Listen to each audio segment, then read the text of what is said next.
తీన్మార్ మల్లన్న గారు.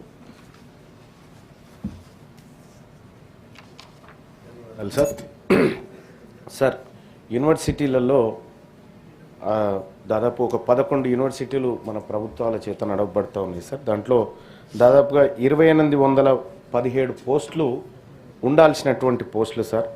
దాదాపుగా ఇప్పుడు ఖాళీగా ఉన్నాయి 1129 పోస్టులు ఖాళీగా ఉన్నాయి సార్.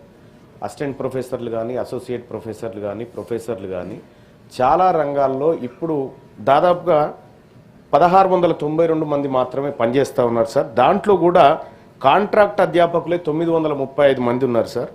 సో ఈ ప్రభుత్వం ఈ ప్రొఫెసర్ల నియామకాల విషయంలో కానీ లేదంటే యూనివర్సిటీల బలోపేతం కోసం కానీ రాష్ట్ర ప్రభుత్వం ఒక ప్రణాళిక రూపొందించుకొని ముందుకు పోవాలి సార్. ఎందుకంటే విద్య చాలా ప్రాధాన్యత కలిగినటువంటి అంశం కాబట్టి యూనివర్సిటీలలో ఉన్నటువంటి ఖాళీలను తక్షణమే భర్తీ చేసి అలాగే బ్యాక్లాగ్ పోస్టులు కూడా చాలా ఉండిపోయినాయి సార్. వాటిని కూడా సత్వరమే భర్తీ చేయాలని ప్రభుత్వం ముందు నేను సూచన చేస్తాను.